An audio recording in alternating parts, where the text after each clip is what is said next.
This year, some seeds germinated and eventually died. Some did not germinate at all. Some new experiments also failed. The weeds have also taken over these beds. I don't really enjoy spraying herbicides, so I called someone to help me weed everything manually today. One thing I'm seriously thinking about is replacing these beds with raised beds. I'm hoping they will make maintenance easier and maybe even reduce the weed problem. I'm still looking for durable materials that can withstand our weather. So if you've built raised beds before, I would really appreciate your suggestions in the comments.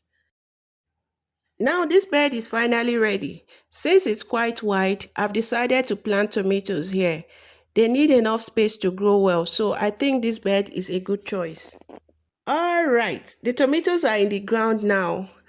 I'm hungry after all that work, so let's harvest a few vegetables and make a very simple lunch. I'm picking some amaranth.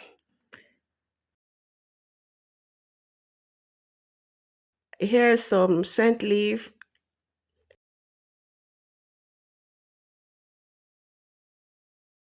Let's take a little parsley. I've really come to enjoy parsley more than I used to.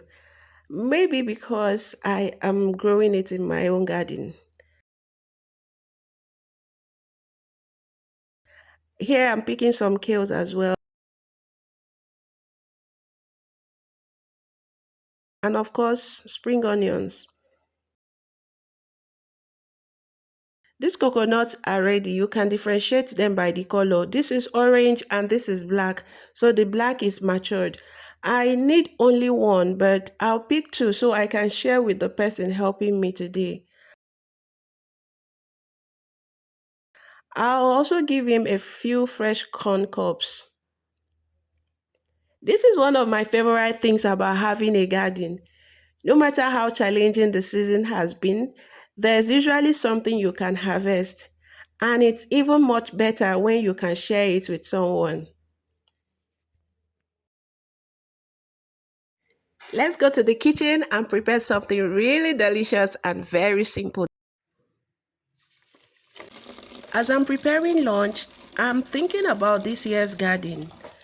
There are still quite a few empty spaces because of seeds that never came up or seedlings that didn't survive.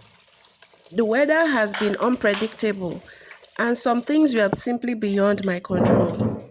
Normally, about one third of my garden is dedicated to tomatoes because that's the vegetable we use the most in our home. If the tomatoes do well, we are happy. If they don't do well, we definitely notice. This year, they haven't performed the way I hoped they would. Some struggled from the beginning, some were affected by the weather, some just never seemed to gain momentum. It's disappointing, but that's gardening. I even went as far as buying new seedlings from a farmer, but they didn't do well as expected, also. Another thing I've been dealing with this season is seed germination. Sometimes people assume that once you buy from a reputable supplier, success is guaranteed. I wish that were true. I've bought seeds that germinated beautifully. I've bought seeds that barely germinated at all. I've planted seeds that seemed perfect and still got poor results. Sometimes I can identify the problem, other times I honestly can't.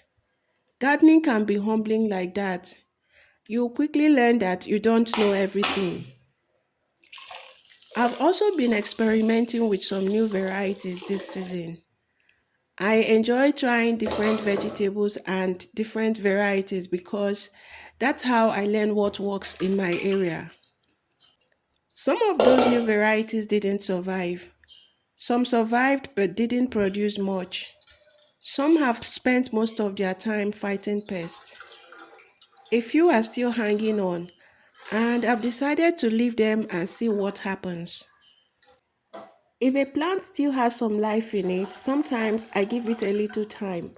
Not always, but sometimes it pays off. Pests have also been quite active this year.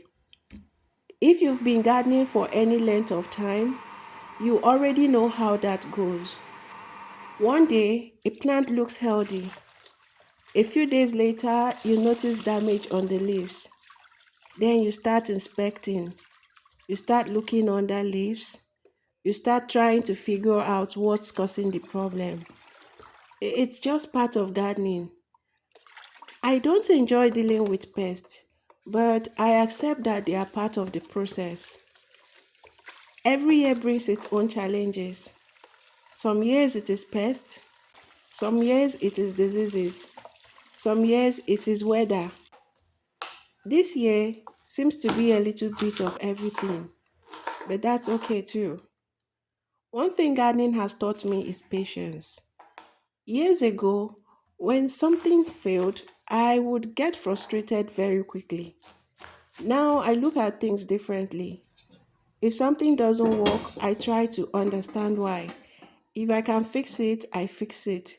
If I can't, I move on and plant something else. And that's really all you can do. I think that's also a reason why I enjoy gardening. It constantly teaches you to adapt.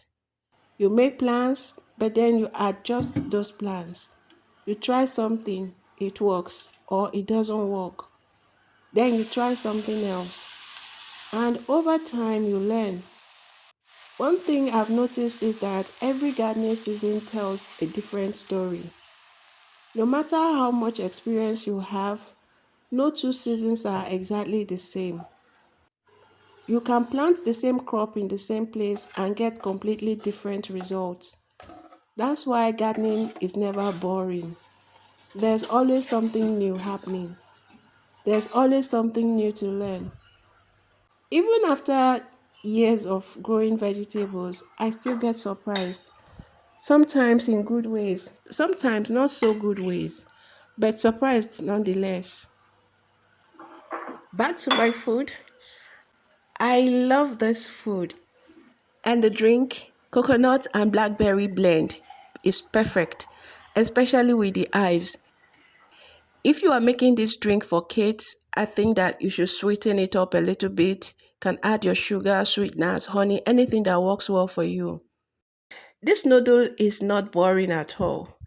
The ginger, the garlic, the parsley, and spring onion added together into this meal has given it a very bold flavor. I think you should try it also. All right, guys, thank you so much for spending part of your day with me again. And until next time, keep gardening.